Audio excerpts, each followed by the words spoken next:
तो अब तुम मुझे इतना बता दो, आंसर तुम्हारा जो पूछा जाता है वो फैराडे में पूछा जाता है। जब ऑप्शन दिया रहेगा ना 1 फैराडे, 2 फैराडे, 3 फैराडे, तो मुझे एक बार बताओ यहाँ पे आप कितने इलेक्ट्रॉन रिलीज हो रहे हैं, तो कितनी इलेक्ट्रिसिटी चाहिए होगी? 2 फैराडे। देखो एक यहाँ कितने इलेक्ट्रॉन है? 2 मोल है ना।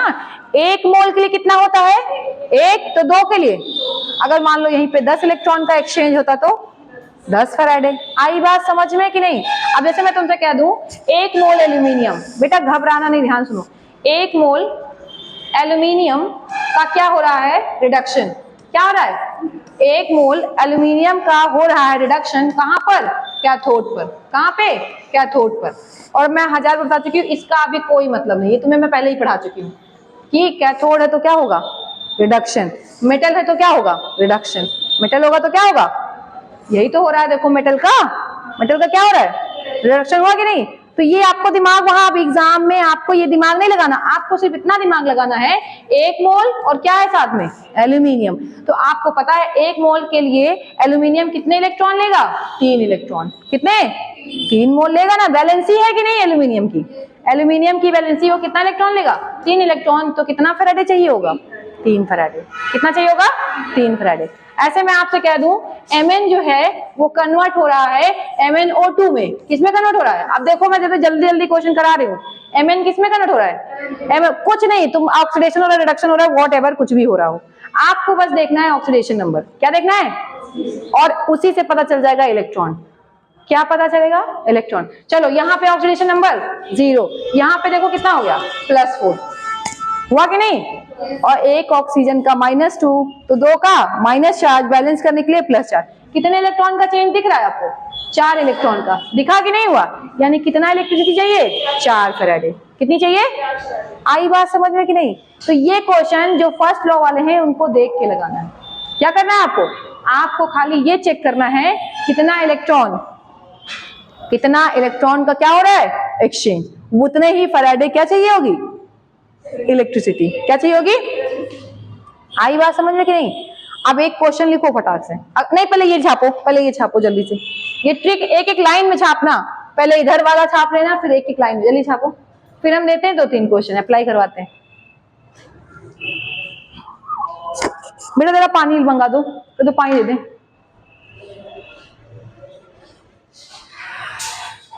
जल्दी करो, जल्दी, 2 मिनट है आपके पास।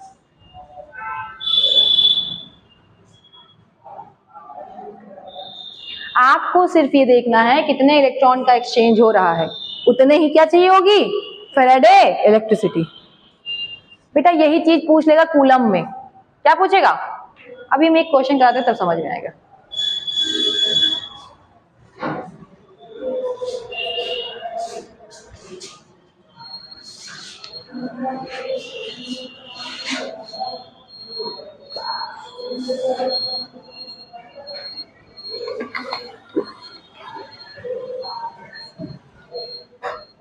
देखो इधर क्वेश्चन क्या है? Mn चेंज हो रहा है Mn+5 में। Mn किसमें चेंज हो रहा है? कितना फैराडे चाहिए? 5। दिख गया ना सबको? देख के आंसर। अब सुनो, 1 फैराडे की वैल्यू कितनी थी? 96500 कूलम पर मोल। आप यही पढ़ते थे ना? तो अब बताओ अगर यही आंसर किसमें पूछ लेता? कूलम में, तो 5 के लिए कितना चाहिए? 5 से क्या कर देते? मल्टीप्लाई। बेटा ध्यान देना, एग्जाम में बहुत कंफ्यूजन होती है।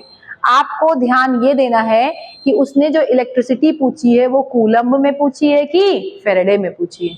आपसे नेगेटिव इसलिए होता है, क्या होता है? आंसर आपको आता होगा, लेकिन आप क्या करिए, पहले ध्यान तो दीजिए कि कूलम में निकालना है कि फैराडे में। पर वहां पूछा फैराडे, लगाया कूलम, वहां पूछा कूलम, यहाँ फैराडे। ऐसा होता है, और ये मुझसे बेटर तुम लोग जानते हो, सफर करते हो। मैं तो बस तुम्हें वो बातें जो तुम्हारे साथ हो चुकी हैं या जो होने वाली हैं वो बातें मैं तुम्हें बताती हूँ बस। इतना क्लियर? पक्का? चलो लिखो एक क्वेश्चन फटाक से। Find the amount of electricity required. जल्दी लिखिए। Find the amount of electricity required. Find the amount of electricity required for reduction of reduction of 9 gram of aluminium plus 3, reduction of 9 gram of aluminium plus 3. ठीक, अगला दूसरा, find the amount of electricity required, find the amount of electricity required for deposition of hydrogen, for deposition of hydrogen having volume 5.6 liter, having volume 5.6 liter, 5.6 liter at cathode, having volume 5.6 liter at cathode. पहला तो थोड़ा मर वर के निकाल भी लोगे, दूसरे वाले में थोड़ा सा कनेक्शन चाहिए. कौन बता रहा है आंसर? तो आप भी बताएंगे और क्या, जल्दी बताओ, दिमाग लगाओ, आंसर तैयार है. पहला क्वेश्चन क्या था? 9 ग्राम एल्यूमिनियम का रिडक्शन क्या हो रहा है Al में, सही, पहला यही था. दूसरा क्या था? H प्लस का क्या हो रहा है H2 में रिडक्शन. रिएक्शन कर लीजिए, क्या? बैलेंस. रिएक्शन क्या करेंगी? बैलेंस. बैलेंस करने का कोई खास मतलब है नहीं, एक ही H प्लस के लिए एक ही इलेक्ट्रॉन चाहिए, वैलेंसी उसकी एक ही है. वैलेंसी क्या है? एक. दिख रहा है आपको. आपको दिया है इसका वॉल्यूम 5.6 लीटर. अब आपको लगाना है क्या? दिमाग, और आपको बताना है आंसर. आपको बताना है इलेक्ट्रिसिटी. क्या बतानी है? इलेक्ट्रिसिटी का एक्चुअल मतलब होता है कहीं ना कहीं चार्ज. क्या बताना है? चार्ज. चलिए आंसर बताइए. पहला आपको ऑप्शन नहीं देंगे. पहला पार्ट हमेशा बताना है फेरेडे में, अगला बताना है कूलम में. अगर आप फेरेडे निकाल लेंगे तो कूलम तो बता ही देंगे. सेम यहाँ पे पहले किसमें बताना है? फेरेडे में, फिर किसमें बताना है? कूलम में. चलो इतना काम करके दिखाओ. कहते इतना तो हमें भी आता था, ये तो हम भी कर लेते. देखे किसी का दिमाग पहुंचता है कि नहीं. पहले का बताओ. पहले का 27 और उसके बाद 27 फेरेडे कि कूलम? अच्छा, 27 फेरेडे इलेक्ट्रिसिटी हम देंगे, फिर हम इलेक्ट्रोलिसिस कराएंगे. ये तो ठीक है, वो तो आ जाएगा. 5500 आ रहा है उसमें, जिस कैथोड में, एरकुलम में, और फ्राइडे में आएगा 927. इसमें पहले वाले में. चलो अब हम लगाते हैं, तुम लोग चेक कर लेना, और जब चेक हो जाए तो बाद में अगर गलत आया होगा तो हमको नेक्स्ट डे एक चॉकलेट खिला देना, और अगर सही आया तो हम खिला देंगे चॉकलेट. ठीक, आ जाओ इधर, सुनो मेरी बात ध्यान से. बेटा आपको मैंने अभी एक आइडियल केस बताया. क्या बताया था? तुम लोग के दिमाग सच में लगाते नहीं हो, या है छुपा के रखते हो, बचा के रखते हो, किसी समय लगाओगे. इधर आ जाओ. जब आपको साफ साफ दिख रहा है कि यहाँ पे कितना इलेक्ट्रिसिटी है? 3. और ये आपको साफ साफ दिख रहा है 1 मोल. 1 मोल के लिए कितना इलेक्ट्रिसिटी चाहिए? 3 चाहिए ना. तो पहले तुम मोल नहीं निकाल पा रहे हो, पहले मोल निकालो. आंसर तुम्हारे सामने है. मोल का formula given weight upon molecular weight. यही तो पढ़े हो ना बचपन से. तो ये कितना हो गया, यानी कितना मोल हो गया? 1/3. लो आ गया आंसर. इधर देखो, 1 मोल के लिए कितना चाहिए? 1 मोल के लिए कितना फेरेडे? 3 फेरेडे. सही. और है आपके पास कितना? ये भैया 9 ग्राम ही तो दिया है, तो 1/3 ही तो हुआ. तो 1/3 मोल के लिए कितना हो गया? 3 × 1/3, यानी 3 से कट गया आंसर 1 फेरेडे. ऐसे तो तुम गलत करके आओगे तुम सब लोग. ये आया फेरेडे में, सबके बाउंस मार गया. क्यों? हमने मोल को उठाया और यहां लगवाया. और क्वेश्चन तुम्हें ऐसे ही मिलेगा. मैं फिर बता दूं, तुम्हें आज से अच्छा लगे चाहे बुरा लगे, हम तुम्हारी खुशी के लिए सस्ता सस्ता पढ़ा दे, लेकिन तुम्हें एग्जाम में नहीं मिलेगा तो तुम्हें और गाली दोगे तुम मुझे. हम आज तुम्हें टफ टफ पढ़ा दे, तुम्हें एग्जाम में अगर वैसा फंस जाए तो तुम कहोगे वाह क्या बात है, क्या बताया था मैम ने. इसलिए यहीं से टफ सीख जाइए. फिर से सुनो इधर. आपको जब कभी वेट दिया हो, क्या दिया हो? वेट दिया हो, तो आप मोल पे जाइए। जो लोग मोल पे नहीं जाते हैं वो दुकान पे जाएं, रुपए पैसे की बात करें। आओ दिखाते हैं, वो भी सिखा देते हैं। इधर देखो, ये है 27 ग्राम, कलर चेंज कर रहे हैं, ध्यान सुन लेना। ये कितना है? 27 ग्राम होता है ना एल्यूमिनियम का वेट। 27 ग्राम के लिए कितना यूज हो रहा है? 3 फैराडे। सही, 27 ग्राम के लिए 3 फैराडे, तो एक के लिए 3/27। सही, तो 9 के लिए 3/27 गुणे 9। ठीक है, काट लो आंसर 1 फैराडे। ये आ गया रुपए पैसे वाला लो। ये दुकान वाली बात आ गई और ये मोल वाली। हमें लगा तुम लोग मोल अच्छे से पढ़े हो तो मोल से बता दिए, इसलिए अब सेम आंसर यहां भी तैयार है। क्या है देखो, 2 से 2 ही मिल रहा है, मतलब 1 से 1। 2 से 2 का मतलब क्या है? यहीं से लिख लेते हैं, चलो ध्यान से देख लेते हैं। हाँ, यहां आ जाओ, यहां आ जाओ, यहां देखना पहले ध्यान से। 1 मोल हाइड्रोजन मिल रहा है किससे? 2 इलेक्ट्रॉन से। आ जाइए, दिमाग की बात है, मैं फिर बता दे रही हूँ, ध्यान सुनिएगा। 1 मोल हाइड्रोजन गैस का कलर यहाँ पे फिर चेंज कर ले रहे हैं, गंदगी इसी में करेंगे। देखो इधर, 1 मोल हाइड्रोजन गैस का वॉल्यूम आपने पढ़ा था कितना? 22.4 लीटर पढ़ा था कि नहीं? तो 22.4 लीटर किससे मिल रहा है? 2 फैराडे से। देखो 22.4 लीटर किससे मिल रहा है? 2 फैराडे से। तो 1 लीटर मिलेगा 2/22.4, तो 5.6 मिलेगा किससे? 2/22.4 इंटू 5.6। सही, जरा ध्यान से काट लीजिए इसको, ये इसके टाइम शायद 4 टाइम्स है, ये काट लीजिए, ये हो जाएगा 1/2, यानी कि 0.5 फैराडे। कितना होगा? 0.5 फैराडे। इतना लंबा लंबा फैराडे ना बता दो, 965 फैराडे। अरे भगवान, एग्जाम में बेहोश होकर गिर जाएगा एग्जामिनर। कहाँ तुम हंसे क्यों नहीं लगा ये क्वेश्चन? अरे यार, कसम से तुम लोग कब ये कहोगे कि मैम सही हो गया तब अच्छा लगेगा। ये सबसे टफ क्वेश्चंस हैं। इन क्वेश्चन को हमको लगता है ना, तुम लोग अगर देखते हो वैसे पेपर में तो पहले बाद में लौट के आते हैं, सब करके तब लौट के आते हैं, तब तक टाइम खत्म। आया कुछ समझ में? हाँ, पक्का? फिर से सुन लो, जब कभी भी ऐसी कहानी आ जाए तो आप क्या करेंगे? या तो मोल पे जाइएगा या तो यूनिटरी मेथड। इसको कहते हैं यूनिटरी मेथड, एकिक नियम, पता नहीं क्या कहते हैं, सॉरी, जो भी कहते हैं यूनिटरी मेथड कहते हैं। ठीक, रुपए पैसे की तरफ से काम करिए। 50 बार क्वेश्चन पूछा गया है, और मैं बता दूं ये क्वेश्चन यहां से नहीं उठता। सुनो कहां कहां से उठता, हम बता दें, तुम आप प्रेशर पहले बढ़ा दे रहे हैं। जब आप पढ़ोगे डी एंड एफ ब्लॉक, उसमें आपका दिया हुआ है क्या कहते हैं, KMnO4 K2Cr2O7 की रिएक्शन, वहां से उठता है। अगला रिडॉक्स में जहां जहां रिएक्शन दी है वहां से उठता है। ऐसे ही क्वेश्चन पूछा जाता है, 9 ग्राम कितने से रिलीज होगा, 10 ग्राम कितना फैराडे चाहिए, यही से बनता है।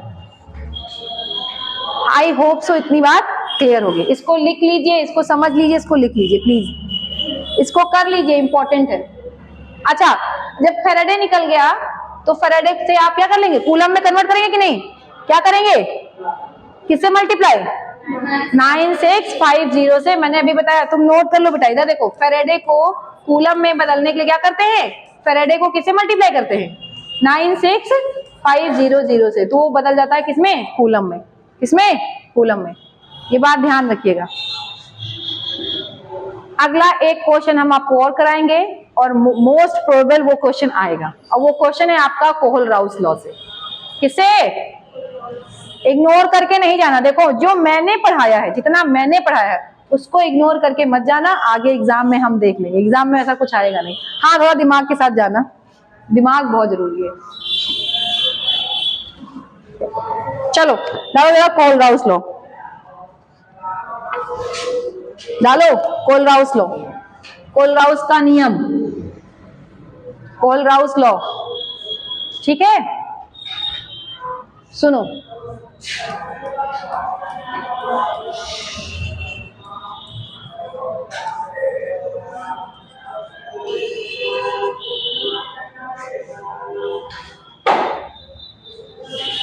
सुनो, ये नियम क्या बात करता है? ये नियम ये कहता है, ध्यान सुनिएगा ध्यान से, कि आपने जो सॉल्यूशन लिया है उस सॉल्यूशन में आपने दो टाइप के इलेक्ट्रोलाइट लिए होंगे, या तो वीक इलेक्ट्रोलाइट या तो स्ट्रॉन्ग इलेक्ट्रोलाइट लिए होंगे ना, सही। तो आपको पता है ये इलेक्ट्रोलाइट टूटेंगे और ये जनरेट करेंगे क्या, कैटायन और एनायन। क्या जनरेट करेंगे, कैटायन और एनायन। सेम वही कहानी ये भी क्या जनरेट करेगा, कैटायन और एनायन। इतनी बात तो पता है, ये बहुत बेसिक बात है, सबको पता है, ठीक। अब क्या आता है अगली बात, कह रहा है जितना तेज ये आयन फ्लो करेंगे, जितना तेज ये आयन क्या करेंगे, फ्लो करेंगे, वही क्या जनरेट करेगी, इलेक्ट्रिसिटी। आप बचपन से पढ़ते आ रहे हो, चार्ज का घूमना ही क्या है, क्या है, करंट, यही तो है ना। तो अभी ध्यान सुनो, अब ये जो बात हो रही है ये कहीं ना कहीं आयंस के फ्लो के बारे में बात करते हैं। किसकी बात करते हैं, आयंस के फ्लो के बारे में बात करते हैं। तो इन्होंने क्या कहा कि अगर हमें किसी का भी, ध्यान से सुन लेना, किसी भी इलेक्ट्रोलाइट की आयोनिक कंडक्टिविटी निकालनी है, क्या निकालनी है, आयनिक, या फिर मोलर कंडक्टिविटी, क्या निकालनी है। अब शायद थोड़ा थोड़ा याद हो, मैं एक बार रिमाइंड कराती हूं, मैंने आपको बताया था मोलर कंडक्टिविटी, मैं एक बार रिवाइज करती हूँ। मैंने कहा था एक मोलर कंसंट्रेशन में, एक मोलर कंसंट्रेशन में जो सॉल्यूट या जो भी आपका सॉल्यूट है उससे जनरेट जो आयन है, क्या है, आयन है, उनकी जो कंडक्टिविटी समझते हो ना, आगे वो बढ़ना, जो कंडक्टेंस आती है वो क्या होती है, क्या कहलाती है, मोलर कंडक्टिविटी। जब एक मोल की बात करेंगे तो उस कंडक्टिविटी को क्या कहते हैं, मोलर। अगर एक इक्विवेलेंट की बात करेंगे तो इक्विवेलेंट कंडक्टिविटी, अगर पूरे आयन की बात करेंगे तो आयनिक कंडक्टिविटी। कुछ बात समझ में आई कि नहीं, फिर से सुनो, एक मोल पर लीटर की बात करेंगे तो मोलर कंडक्टिविटी, एक इक्विवेलेंट पर लीटर की बात करेंगे तो इक्विवेलेंट कंडक्टिविटी। और अगर हम जनरल बात करते हैं, in case of physics ions generate होते हैं ना, उसे पानी में कहते हैं तो उसे क्या कहते हैं, आयनिक कंडक्टिविटी, क्या कहते हैं। अब यहाँ पे तुम तीनों के लिए एप्लीकेबल है, बेसिकली ये एप्लीकेबल होता है मोलर कंडक्टिविटी के लिए और किसके लिए, इक्विवेलेंट, मतलब जिसमें हम सॉल्यूशन बनाएं, क्योंकि हम केमिस्ट्री में पढ़ रहे हैं ना, जिसमें हम क्या बनाएं, सॉल्यूशन। हम केमिस्ट्री में पढ़ रहे हैं इसलिए सॉल्यूशन, तो चाहे मोलर कंडक्टिविटी हो और चाहे आयनिक कंडक्टिविटी। इन्होंने बहुत साधारण सी बात कही जो सुनने में बहुत खतरनाक लगती, नाम बहुत ज्यादा खतरनाक लगता, याद नहीं रहता, बात इन्होंने बहुत आसान कही थी। इन्होंने कहा था कि जो इलेक्ट्रोलाइट हमने लिया है उसकी हम चाहे लिमिटिंग मोलर कंडक्टिविटी निकालें, चाहे मोलर कंडक्टिविटी निकालें, चाहे इक्विवेलेंट कंडक्टिविटी निकालें, उस कंडक्टिविटी को निकालने के लिए क्या कर देंगे, उनके जो कैटायंस और एनायन की जो कंडक्टिविटी है उसको जोड़ देंगे, बस। फिर से सुनो, बहुत सिंपल बात, बहुत सिंपल बात। हमने कहा, इन्होंने कहा हम जो इलेक्ट्रोलाइट ले रहे हैं, क्या ले रहे हैं, मान लो हमने NaCl लिया, क्या लिया, तो NaCl में क्या क्या बना, Na प्लस और Cl माइनस बना ना। तो उन्होंने एक बात कही थी, इन्होंने कहा अगर हमें किसी भी इलेक्ट्रोलाइट की क्या निकालनी है, मोलर कंडक्टिविटी या इक्विवेलेंट मोलर कंडक्टिविटी, या फिर और क्या बोलते हैं, लिमिटिंग भी बताया था एक दिन, लिमिटिंग मोलर कंडक्टिविटी, इन तीनों में से कुछ भी निकालना है तो हम क्या कर दें, उनके जो कैटायंस और जो एनायंस हैं उनकी मोलर कंडक्टिविटीज या आयनिक जो भी कंडक्टिविटीज हैं उनको क्या कर दें, जोड़ दें, बस। यही था क्या, कोलराउस का नियम, और कुछ नहीं था। और ये बात सही भी है। अभी देखो ध्यान से, मेरी बात ध्यान सुनना, हमने तुमसे कहा तुम एग्जाम्पल ले लो NaCl, क्या ले लो, NaCl ले लिया तुमने, अभी टूटा किसमें, Na प्लस में, और सॉरी Na प्लस और किसमें टूटा, Cl माइनस। मैंने कहा मुझे निकालना है कंडक्टिविटी किसकी, NaCl की, किसकी निकालनी है, NaCl की निकालनी है। तो मुझे साफ साफ दिख रहा है किसकी, conductivity of Na plus ion और कंडक्टिविटी ऑफ Cl माइनस, इन दोनों को अगर हम जोड़ दें तो अल्टीमेटली किसकी निकल के आएगी, कंडक्टिविटी ऑफ NaCl ही तो निकल के आएगी ना। यही कोलराउस लॉ है, बस, बहुत डरावना नहीं है, कोलराउस लॉ है यही चीज। ऐसे हमें निकालना हो मान लो MgCl2 की, किसकी निकालनी है, हमें निकालनी है लिमिटिंग मोलर कंडक्टिविटी या मोलर कंडक्टिविटी, कुछ भी बोले, हमें निकालनी है तो हम क्या कर दें, that is limiting molar conductivity of, कौन बनेगा, Mg+2, बना कि नहीं बना, plus limiting molar conductivity of Cl minus, और बेटा कितने Cl हैं, तो तो 2 से क्या कर देना, मल्टीप्लाई, बस। आई बात समझ में कि नहीं?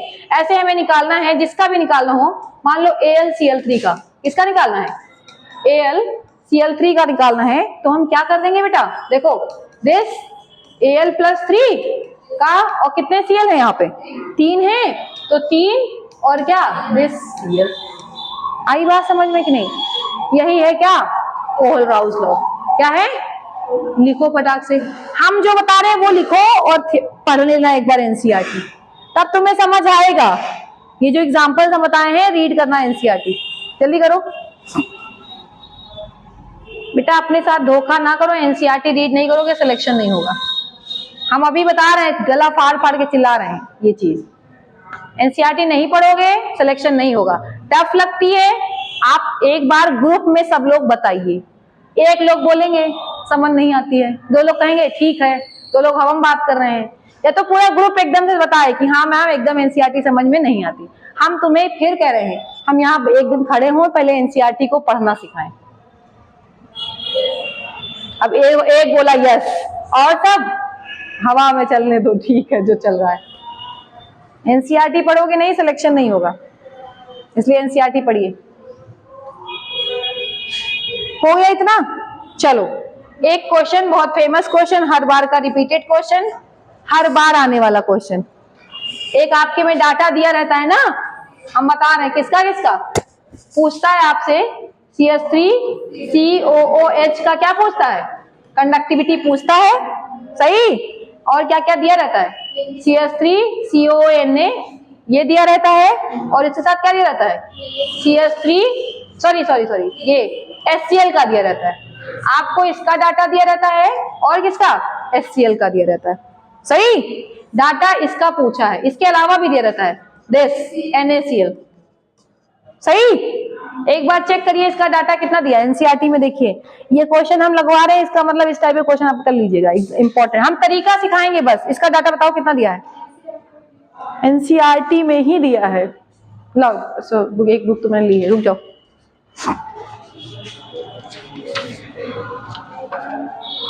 बेटा पेज नंबर 84, अगर पुरानी वाली एनसीईआरटी तो एग्जाम्पल हम बोल रहे हैं 2.7 या 3.7, देख लो। नई किताब है तो 2.7, पुरानी है तो 3.7।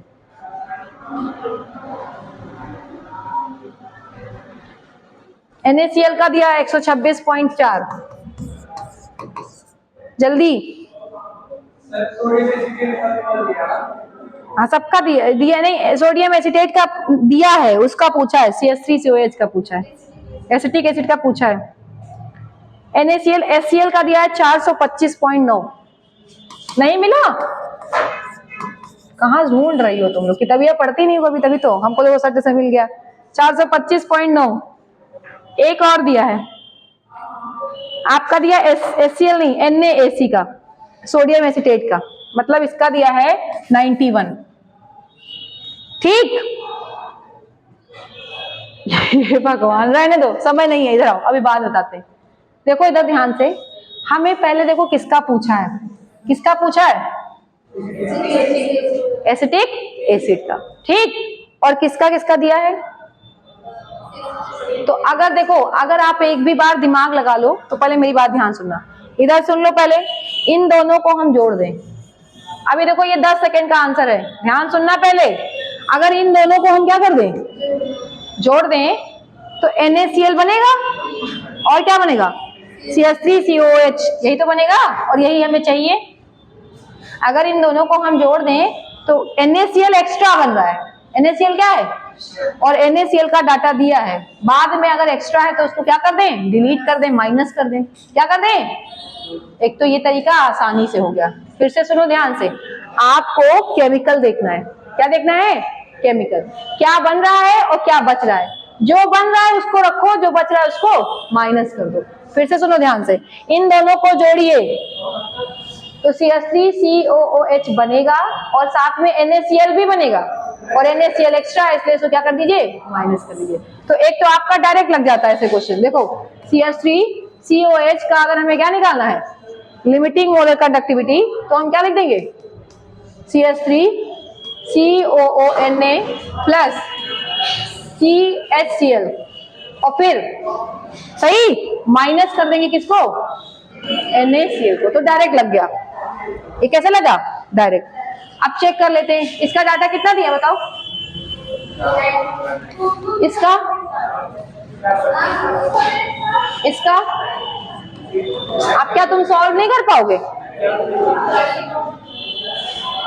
425 है, अब इसको सॉल्व नहीं कर पाओगे, इसको प्लस कर दो इसको। अब मेरी बात सुन लो, बस इतना ही पढ़ाएंगे, इसके आगे तुम्हें कुछ नहीं पढ़ना इलेक्ट्रोकेमिस्ट्री में। इसके साथ साथ इसका तरीका सीख लो, जिनको समझ आया ठीक है, जिनको नहीं आया वो बेसिक से सुने, एकदम बेसिक से तरीका सुनिए। आप क्या करेंगे, पहले सबको तोड़ेंगे, क्या करेंगे, तो देखो जब आप इसको तोड़ेंगे बेटा तो आपको साफ साफ पता है क्या बनेगा, एक तो ये बनेगा, साथ में क्या निकल जाएगा, Na+। देखो इसका केटायन और एनायन यही तो है, ऐसे। दूसरा तोड़ेंगे, दूसरा क्या है आपका HCl, तो क्या बनेगा,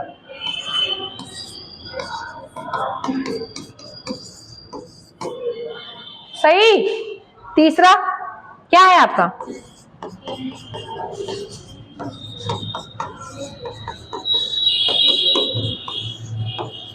सही, बोलो कोई दिक्कत, इतने में कोई दिक्कत हो बताओ। हमको कुल मिला के बचाना क्या है, क्या बचाना है, CH3COOH, क्या बचाना है।